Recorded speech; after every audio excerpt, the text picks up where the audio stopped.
My channel exercise 14.1 question number 7। तो यहाँ जो कुछ फिगर्स दी हुई है और इन फिगर्स में बताएंगे कि लाइन ऑफ सिमेट्रीज की कितनी निकलेगी। तो पहली फिगर देखते हैं इक्विलेटरल ट्रायंगल। तो यहाँ पे लाइन ऑफ सिमेट्री कितनी बनेगी। तो इक्विलेटरल ट्रायंगल क्या होती है, जिसकी जो तीनों साइड है वो सेम हो। तो यहाँ ये तीन साइड सेम आ रही है, तो इसकी लाइन ऑफ सिमेट्री कहाँ से होगी, इस कॉर्नर पार्ट से लेके इस लाइन के सेंटर से। तो ये पहली लाइन ऑफ सिमेट्री है। अगर इसको फोल्ड करो तो ये हाफ इस हाफ को ओवरलैप कर लेगा। ऐसे ही अगर ये ट्रायंगल है, इस कोने को ले और इसकी ये साइड की सेंटर को ले, तो ये भी लाइन ऑफ सिमेट्री बनी है। ऐसे ही यहाँ से लेके यहाँ तक। तो इसमें ये टोटल लाइन ऑफ सिमेट्री है वो है 3। सेकेंड है आइसोसेलेस ट्रायंगल। तो आइसोसेलेस ट्रायंगल क्या होती है, जिसकी टू साइड सेम हो। तो ये जो दो साइड है, तो ये दोनों ही साइड सेम दी हुई है और जो थर्ड साइड है वो डिफरेंट है। तो इसकी जो लाइन ऑफ सिमेट्री है वो कहाँ से होगी, इसके सेंटर की तरफ से। तो ये इसकी लाइन ऑफ सिमेट्री है।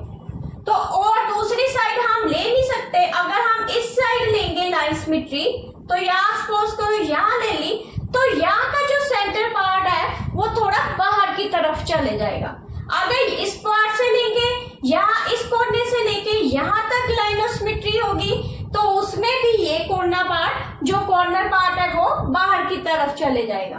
तो इसलिए जो लाइन ऑफ सिमेट्री है इसके सेंटर में आएगी। तो स्केलर ट्रायंगल क्या होती है, जिसकी कोई भी साइड इक्वल ना हो।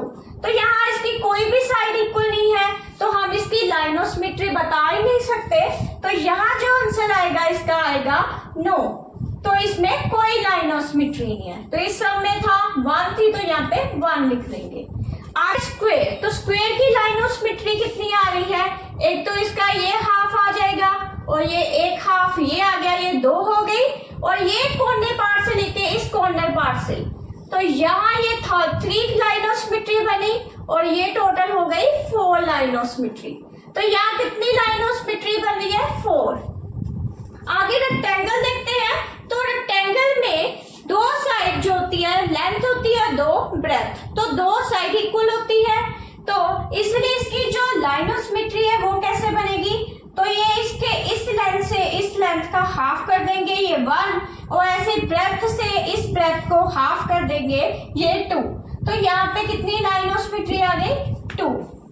तो रोम्बस में भी सेम है, ये कॉर्नर पार्ट से लेके ये कॉर्नर पार्ट से 1 लाइन ऑफ सिमेट्री, और इस कॉर्नर पार्ट से लेके इस कॉर्नर पार्ट से लेके दूसरे कॉर्नर पार्ट से, तो ये हो गई 2 लाइन ऑफ सिमेट्री।